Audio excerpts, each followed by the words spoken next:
खुलुमबाय बयनिसिमबो दा जोंहा बिसाया चिरां डिस्ट्रिक्ट आर्टिस्ट एसोसिएशना फैगौ डिसेम्बरनि 5 तारिखाव जोंहा जेरै बोसोरफ्रोमबो खुङो जोङो बे प्रग्रामखौ जोङो लादों। एबार प्रग्रामा सान्तिपुराव लानाय जादों 5 डिसेम्बराव। ओमफ्राय जोङो सिगां 2019आव खुंनाय जादोंमोन। बिनिफ्राय माखासे कभिडनि जाहोनाव जोङो बोसोरनैया गेप थादों। 20 बोसोरसे गेप थादों होनजासै आरो 1.5 years। दा बेखायनो एबार 2021आव माखासे गाइडलाइन्सखौ मानिनानै प्रट'कलखौ नायनानै जोङो खुंफिननो आखायाव लादों। दा बेहाय चिरांनिनो जागोन प्रग्रामा। बेहाय गासिबो फुराना गोजाम गोदान गासिबो आर्टिस्टफ्रा फैगोन। ओंखायनो आरो आं खावलायो बेहाय जों आर्टिस्टफोरबाल' थांनानै जानाय नङा। बेनिखायनो आङो रायजो राजाफोरखौ बेसां हायो जों चिरांनिखौल' इनभाइट खालामा। बेसां हायो बिटिसि एबा बिटिआरआव बेसां डिस्ट्रिक्टनि मानसिफोर दं नोंथांमोना गासिबो फैनो हागोन। बयखौबो वेलकाम। नोंथांमोना फैबासो प्रग्रामाबो साक्सेस जायो।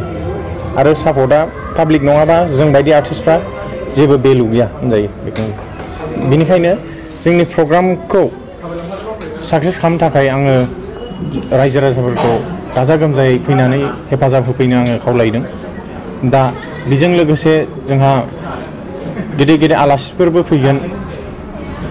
बेनिफ्राय जोङो फुराना आर्टिस्ट गोदान गासिबो सिंगारनिफ्राय लानानै मिउजिशियानसिम फैजोबगोन। जों बिसोरनिफ्राय सोलोंनो मोनगोन। माखासे अनेक खोथा दं जोंहा माबायदि जौगालांनांगौ जोंनि आर्टिस्टआ, जोङो दा मा सिटुएसनाव दं आरो जोङो फिउचारखौ जों माबायदि खालामलांगोन जों बेखौ गासिबो फारियै मोनथिलांनांगोन। बिनि थाखाय जोङो ज' जानांगोन, जयैनो प्रग्रामखौ साक्सेस खालामनांगौ। आं बेखौ आसा खालामो आरो।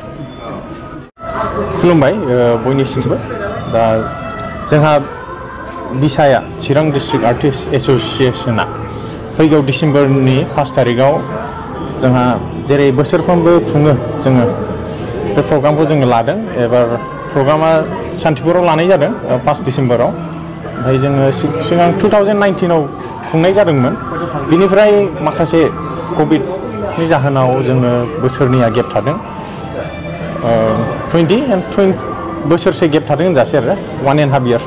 दा बेखायनो एबार 2021आव माखासे गाइडलाइन्सखौ मानिनानै प्रट'कलखौ नायनानै जोङो खुंफिननो आखायाव लादों। दा बेहाय चिरांनिनो जागोन प्रग्रामा। बेहाय गासिबो फुराना गोजाम गोदान गासिबो आर्टिस्टफ्रा फैगोन। ओंखायनो आरो आं खावलायो